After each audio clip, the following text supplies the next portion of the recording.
How's it going, everybody? It's KBR Sports, the best sports talk show of your 24-hour day. I'm your host, Brendan Abbin, with my co-host to my right, Khaled Lewis, my co-host to my left, Rashad Pennell is going to join us shortly. It's KBR Sports, man. Like I said, the best sports talk show of your 24-hour day. Coming to you on WODU Studios, the best in college radio. I wasn't here on Monday, so you guys got a different version of the show with Rashad being playing the role as host and Khaled also being, his co-host along with Rudy, who normally is a routine guest on the show, who was kind enough to come in and fill in the spot as being co-host for Rashad and Khalid. So I appreciate that. So how was it for you, Khalid, Monday? How did everything go in the brother's absence? It was good. It was all good. Got to introduce myself, my Oh my way. gosh, this guy. Once since people been missing. Nobody's been missing it. That's nobody has. I feel like they have. Who? Tell me who. Somebody. I know. Somebody. You can't just say somebody. I need a name.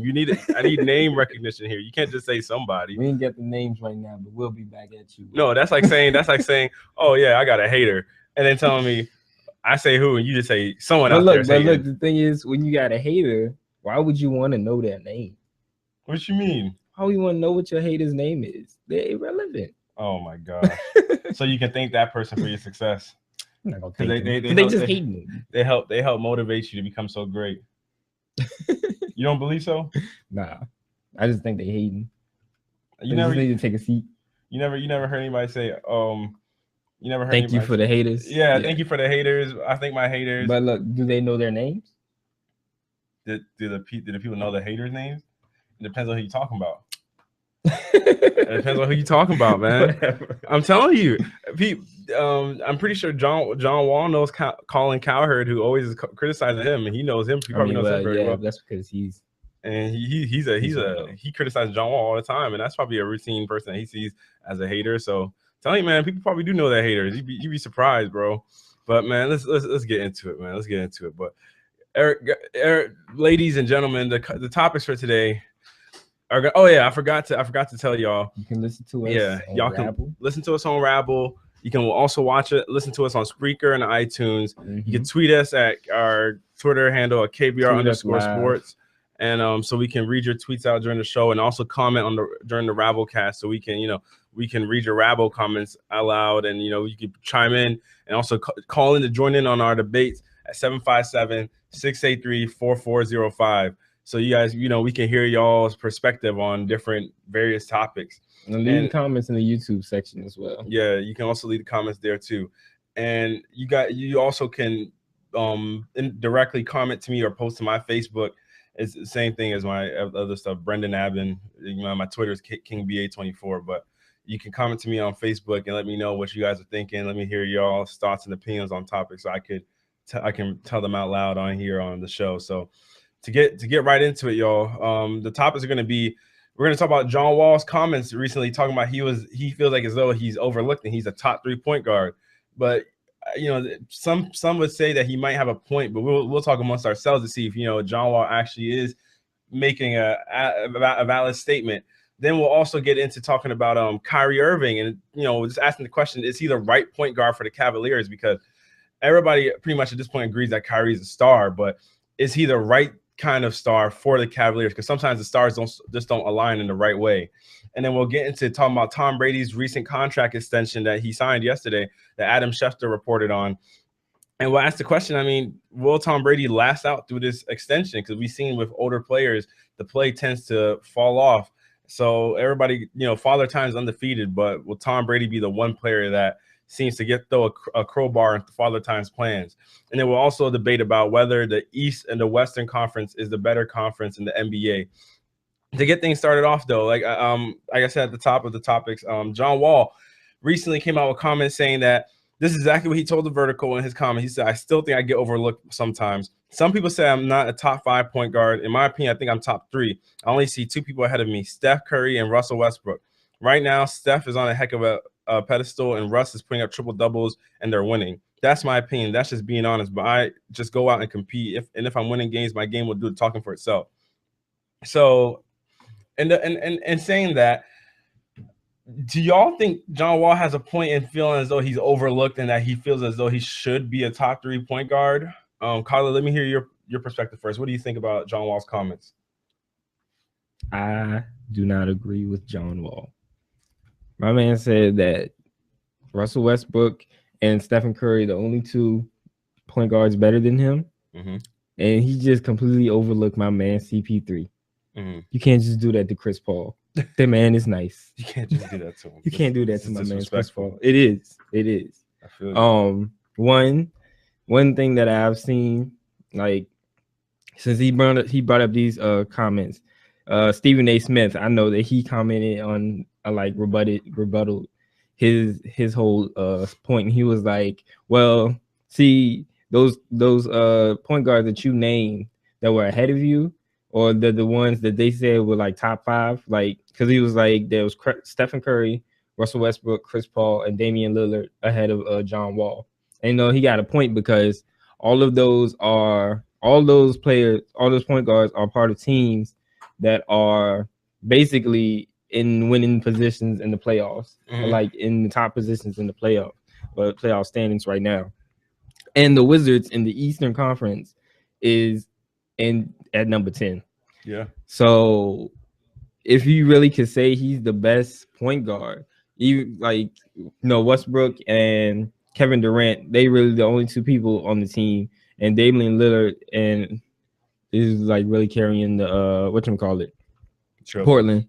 So I think John Wall, I feel like he is getting overlooked just a little bit, but he's not better than those four. Well, not Damian Lillard now. The way Damian Lillard is performing now, he's still not better than Chris Paul, Russell Westbrook, or Stephen Curry.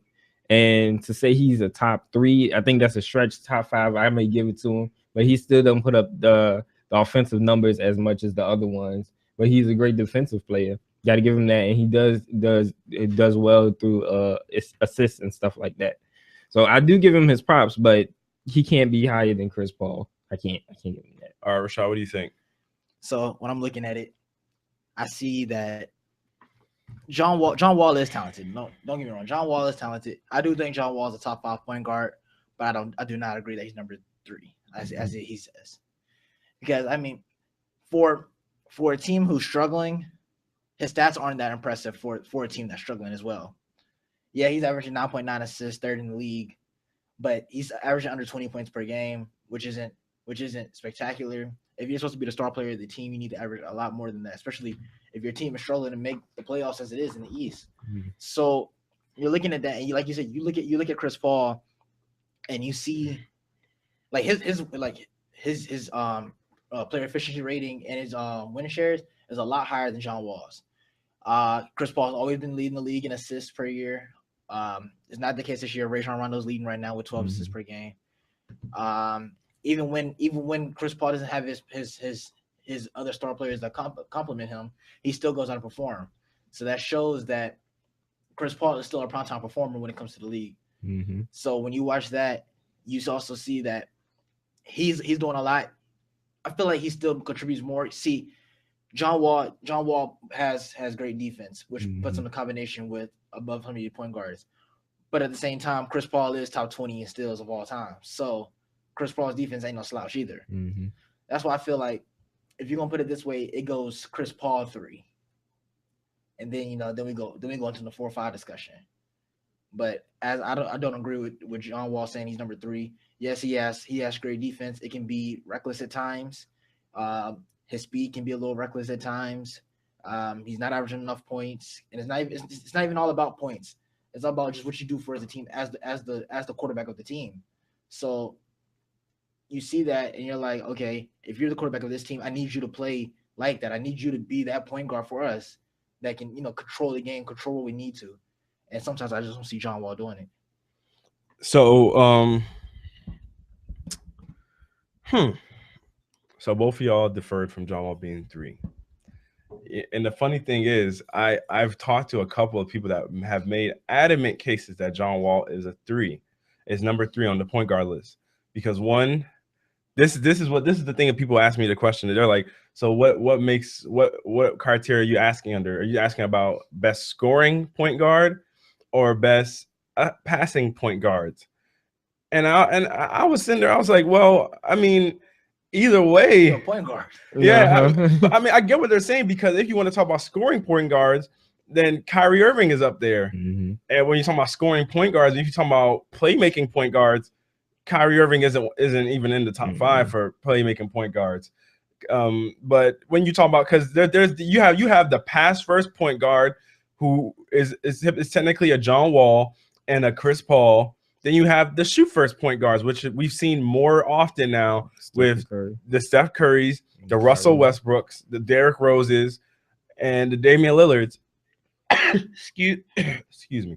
But we've seen a lot more of these shoot first point guards, and it seems like these point guards are becoming more popular, and that their rankings are starting to become ranked higher. So, do you think that he's talking in terms of himself as a playmaker, or do you think he's talking about as an overall point guard? I mean, I guess he did list Steph and Russell above himself, but I feel as though if anybody were to say they're better than Steph right now, that's sacrilegious. So I feel like he was kind of forced to put Steph up there, and you can't say you're better than Russell Westbrook, because Russell Westbrook's averaging, or he's not averaging, but he's been posting triple doubles, and yeah, you know, he's pretty much 3 rebounds away from averaging a triple double. So you think that he's talking about himself as a, you know, as an all around point guard, and he knows he's one of the better defenders in the league, even though he's not in the top 20 for defensive win shares either. But that's neither here or there. And Chris Paul and other players are. The team is bad though, so it's gonna be hard. I know. I know.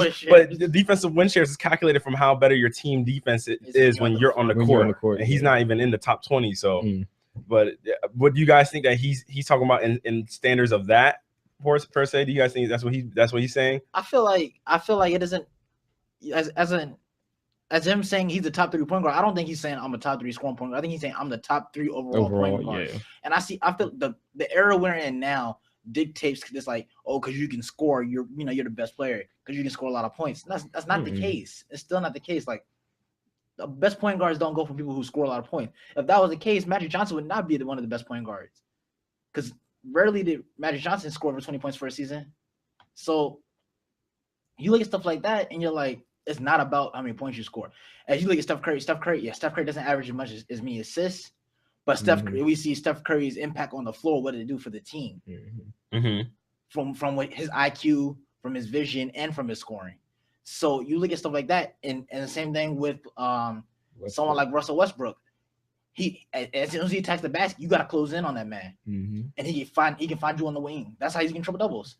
So I mean, it's not like it's strictly scoring, but John Wall actually does it all for a team that he has to do it for. You see, he doesn't really have all those pieces. So for him to even average 9.9 assists with the team he has is impressive. You look at some of these people with better players, and they still can't do it, which shows. So I feel like he's saying overall point guard, because if you're saying a scoring point guard and that's your case, then I just don't want to hear that case. As for best point guard, like, what are you talking about? Scoring? Talking about playmaking? I'm talking about point guards. Well, people will say that sometimes if you're a point guard averaging 30, 40 or something like that, well, not averaging 40, but if you're averaging a high point output, that'll put you as that's one reason. That's one of the knocks I remember Skip Bayless had against Russell Westbrook for his early part of his career, because he kept saying Russell Westbrook isn't a pure point guard. He's a shooting guard in a point guard's body.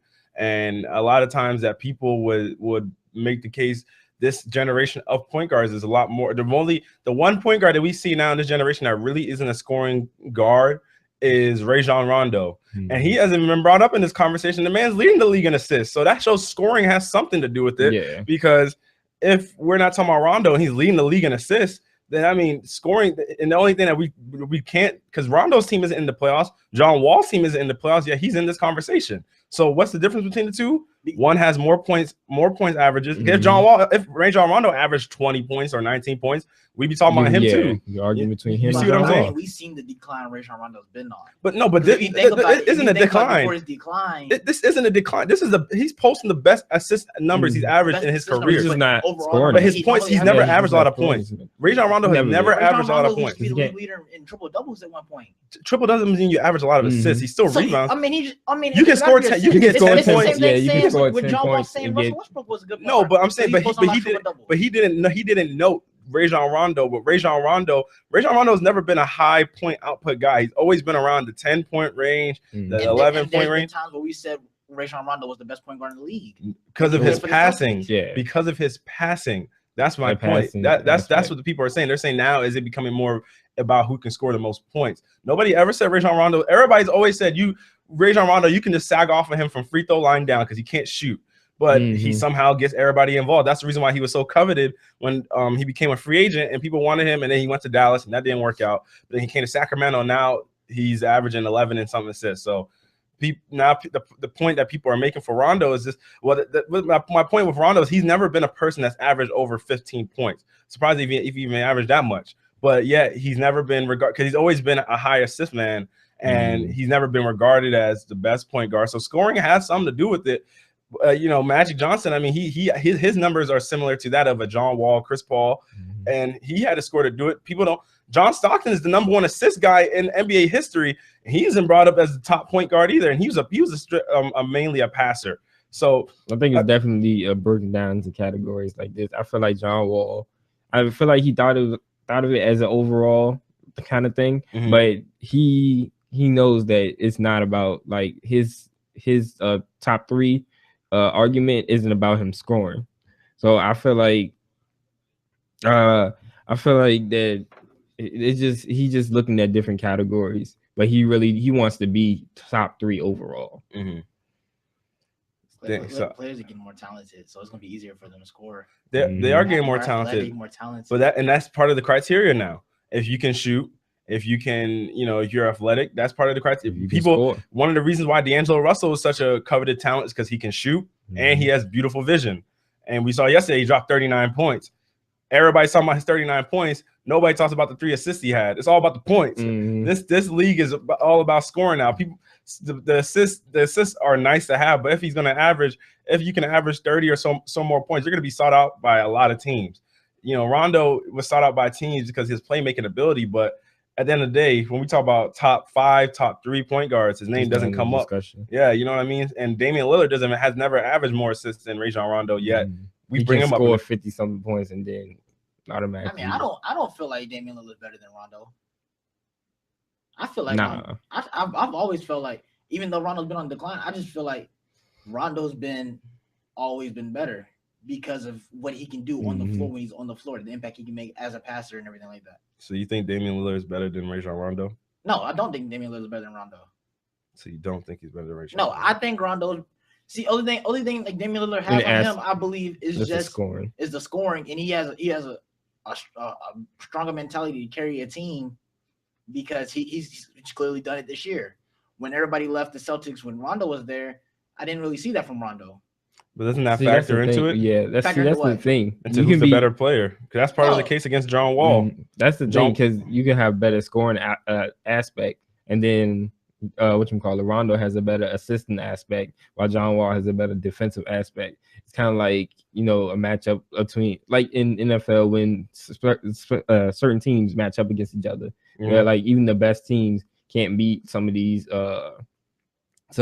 teams that be under 500 because they're just bad matchups. Yeah. So it kind of works into basketball as well. We can't necessarily rank them as the best players because they're all good and bad in different aspects of their game. So that's definitely difficult to put this in discussion right now with these point guards. It's understandable. I mean, because I feel like everybody has a different criteria. Because if you don't think Damian Lillard is not better than Rajon Rondo, then what? I wonder why you would think Steph Curry is better than a Russell Westbrook or a Chris Paul. If you think Damian Lillard isn't better than Rajon Rondo, what's your reason for thinking? Well, actually, you know what? Some of this we're gonna have to say. We can save for later on tonight because actually for those watching tonight at 10 p.m. we're gonna have a collaboration with Cup Check and Football's America and another show host on the air that comes in here is Michael High. We're all gonna be having a roundtable discussion with various topics. Talking about a lot of topics: NBA, NFL, MLB. We're gonna be talking about a lot of different things. So everybody, make sure y'all tune in tonight, 10 p.m. It's gonna be something different. We never had the roundtable discussion. It's like the all-star game of sports debates. Oh my gosh, all-star game. If anybody has ever watched NBA Inside or something like that, or NBA Open Court, it'll be something like that. You just got the guys sitting around talking about the sports and everything around like that. Horn. Yeah. Well, around the horn is a little different because then you got the guy that's in there doing the clicking point and stuff. The little beep, boop, boop, boop. You got that one dude. But this time we'll all just be around, sitting around, chiming in. So that'll be an interesting question to ask, later on tonight. So Everybody, make sure you tune in 10 p.m. Do not forget. I can't reprimand you if you forget. So I was gonna think of something to say. But as DJ Khaled would say, I tweeted this earlier. As DJ Khaled would say, if you don't tune in, it's like if you're not tuning in now, you played yourself. You played yourself. That's all I can say. You played yourself. I'm not hurting. You're hurting. I'm sorry. Anyways, moving on to the next topic.